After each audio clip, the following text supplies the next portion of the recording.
مثالی ہے تیری ادائیں.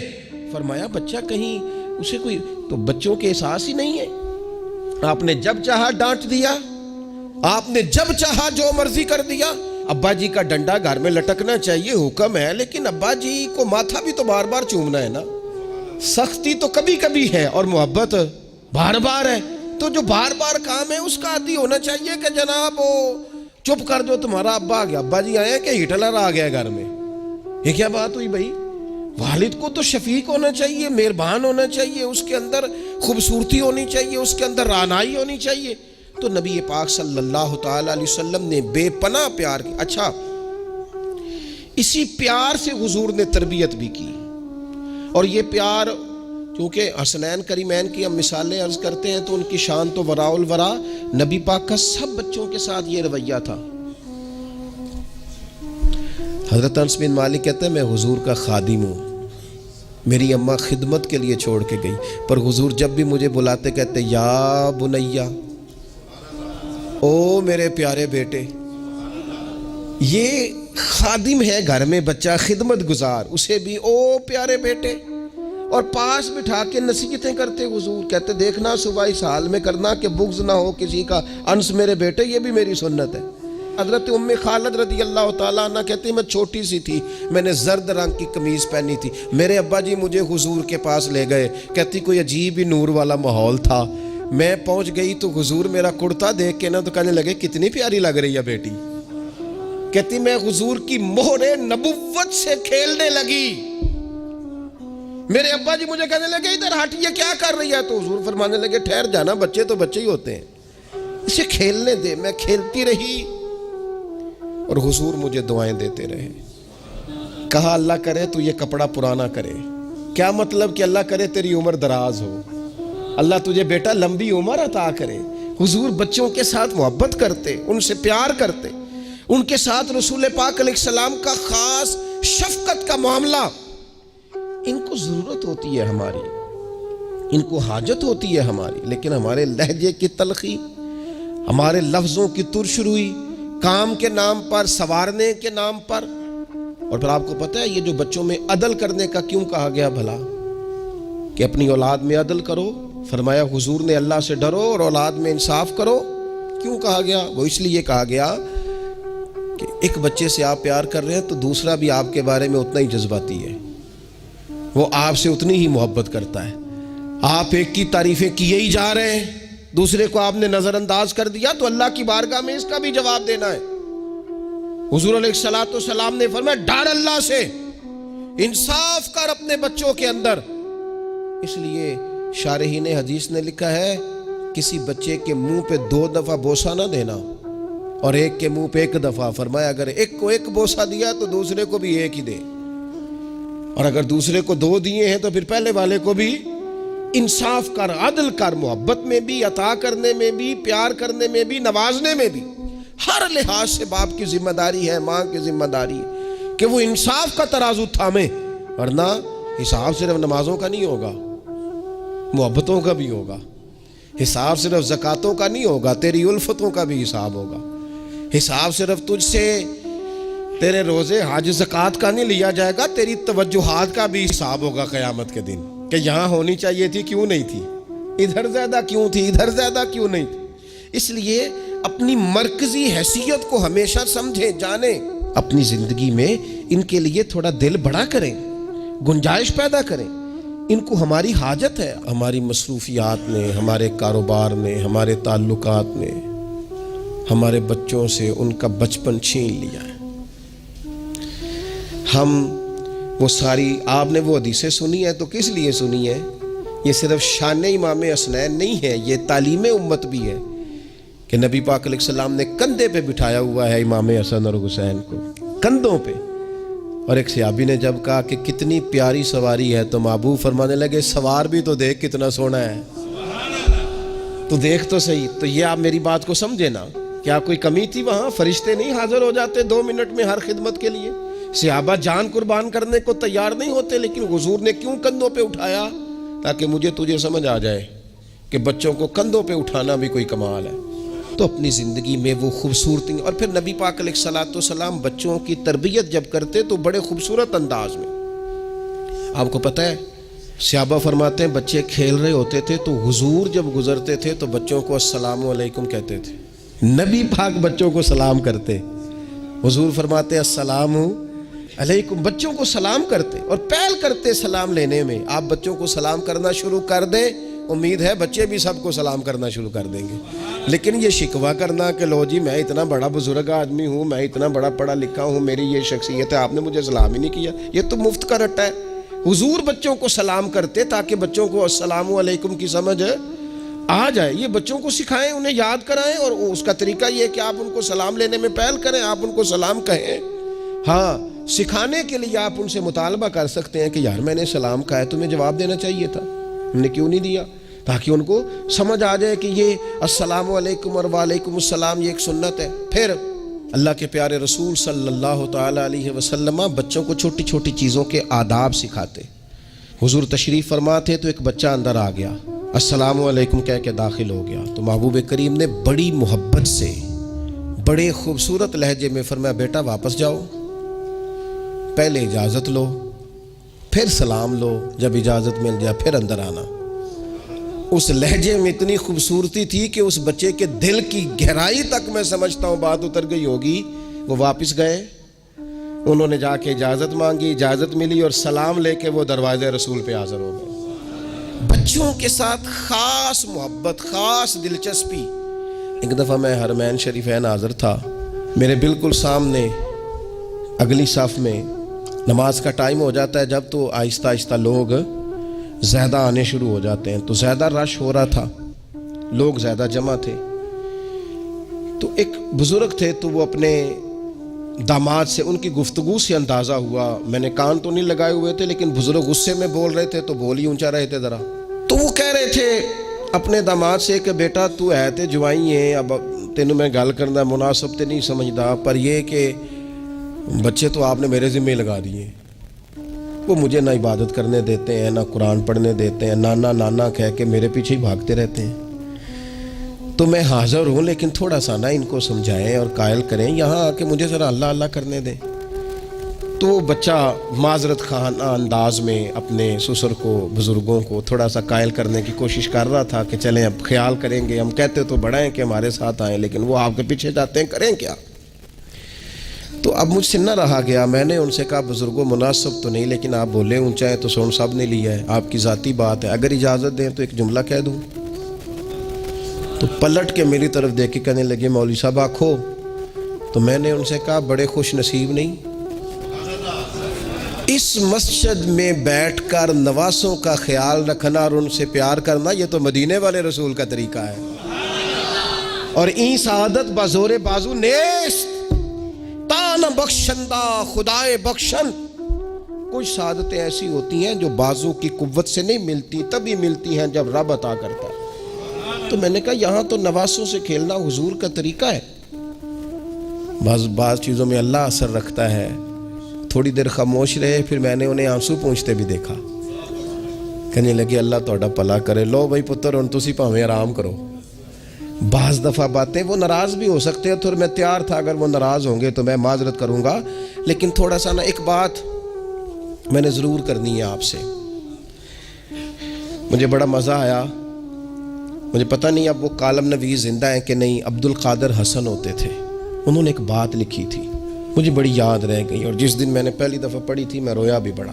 وہ کہنے لگے ایک دفعہ گورنر مدینہ نے نا حکم دیا تھا کہ چھوٹے بچے لوگ مسجد میں لے کے آتے ہیں روضہ رسول صلی اللہ علیہ وسلم پر، تو بچے قالین خراب کر دیتے ہیں، مختلف قسم کی چیزیں گرا دیتے ہیں.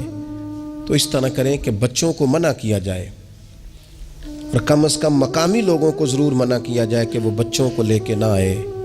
انہوں نے لکھا تھا کہ رات ہی کو اس شخص کو خواب میں رسول پاک علیہ السلام کی زیارت نصیب ہوئی، اور نبی پاک علیہ السلام نے گورنر سے کہا تم نا اپنے قالین اٹھا کے لے جاؤ، پر میری امت کے بچوں کو میرے شہر سے دور کوئی نہ کرے، ان کو آنے دو، یہ اپنے رسول کے پاس آئے، لے جاؤ اپنے قالین اٹھا کر، اگر تمہاری سمجھ میں نہیں آتا، لیکن بچوں کو کوئی آنے سے منع نہ کرے. کیا کہا تھا میرے امام نے حضور کے بچپن کے بارے میں؟ کہا تھا اللہ اللہ وہ بچپنے کی پھبن، اس خدا بھاتی صورت پہ لاکھوں سلام، اور پتلی پتلی گلے قدس کی پتیاں، ان لبوں کی نزاکت پہ لاکھوں سلام، ان کے مولا کے ان پر کروڑوں درود، ان کی ہر خو و خصلت پہ لاکھوں سلام، ہر ادا پر ہی قربان جائیں۔